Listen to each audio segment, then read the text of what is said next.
We have a major report that just came out from Shams of ESPN that reveals a Kings signing is imminent, as Monte McNair is finally making a move to help bolster the bench on the Sacramento Kings team, as Jae Crowder is about to be a King. Now, this has serious implications, as Mike Brown has been desperately trying to find some pieces to play alongside the star power that the Sacramento Kings have, especially with all the injuries the team has sustained as of late. And while Jae Crowder, we don't know how much gas he has left in the tank, he does fit the bill in terms of what the Kings are looking for. A guy that can help the defense at the forward position, a guy that can knock down some three-point shots, and does have some veteran presence. So we'll discuss what the signing means for Sacramento, how this could be a big positive for the team if things end up working out, and how the rotation's going to look. Because again, things were changing right now as of late for this Kings team. Keon Ellis is in the starting lineup, Kevin Huerter's on the bench, and now we have another wing player that's coming in and going to be fighting for a minute. So lots of stuff to break down in this vid, but before we do, folks, again, we are so close to 1,000 subscribers, and if you're a part of the 83% of our viewers that haven't hit the subscribe button just yet,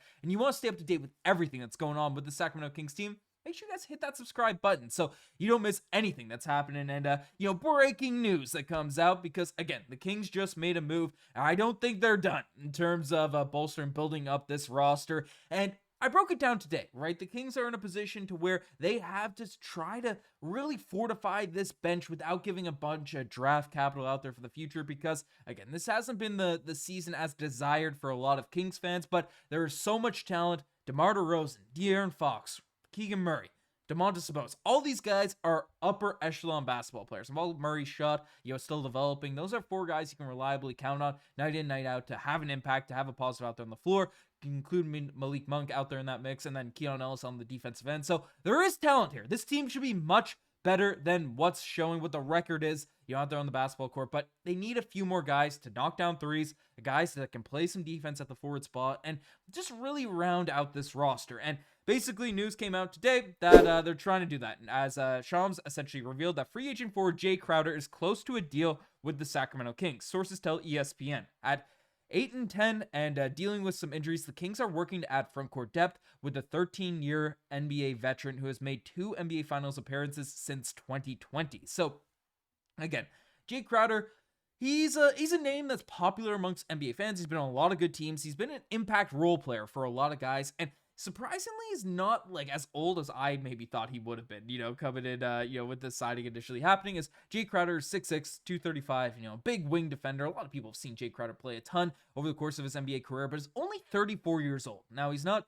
young by any stretch of the imagination. He's not spry and young and blossoming with potential, but he's not over the hill in the sense, some might assume Jae Crowder's like, 37, 38, with how long he's been in the NBA, how many years we've seen him, be on different teams and things like that. So I was surprised to see that he's only 34, and he's had again, he was definitely, people called him washed with the Milwaukee Bucks. He didn't have much of an impact, didn't have a crazy, wasn't much in the rotation, during his final stretch there with Milwaukee, but he has put up some interesting stats, over the course of the tail end of his career. In his last season with the Milwaukee Bucks, averaged 6 points per game and shot about 35% from the three-point line, which was a dip from what he was doing with the Milwaukee Bucks earlier on in that season. Only played 50 games, started 25 of them, but was able to give them decent minutes, was able to provide some solid value out there on the court. It wasn't perfect, it wasn't ideal, but again, was solid. Just a solid role player, and that's kind of what the Kings need. They just need playable guys to throw out there alongside DeMar DeRozan, throw out there alongside De'Aaron Fox, all the guys I kind of mentioned out there at the intro. And,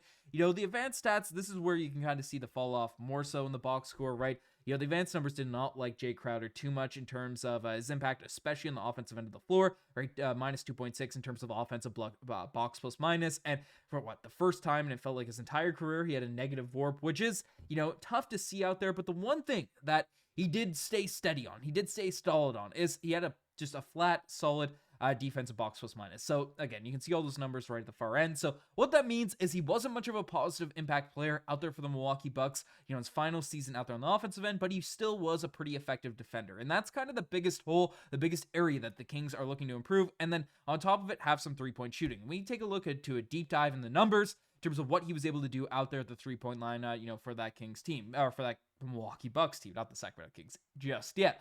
But Jae Crowder obviously is a guy that, came out and shot 40% on corner threes, on 45% of those shots being out there. So 40% on corner threes is still very, very solid. That's a solid percentage. And, 61% of his shots in total were from behind the 3-point line. So you're not getting much inside the paint, not getting much inside the arc, in regards to Jae Crowder scoring. It's either, very much, close to the basket, or it's out there, from the 3-point line in terms of the majority of his shots. And again, most of his threes are assist upon. He's just a spot up shooter. He's not going to be creating those shots like, Malik Monk might be able to, De'Aaron Fox for those threes. And, just a guy that is steady, right? He does, frustrate a lot of fans of his teams because, he's inconsistent, so to speak. He'll have some nights where he's solid, some nights where he's good. But the positive and thing why I'm a little bit, I'm not, so I've seen some people roasting this. I've seen some people coming out and being like, hey, Monty, is this going to be the big answer, the big move? But I think this is a solid move. Again, if this is the only move, this probably isn't going to be the game-changing thing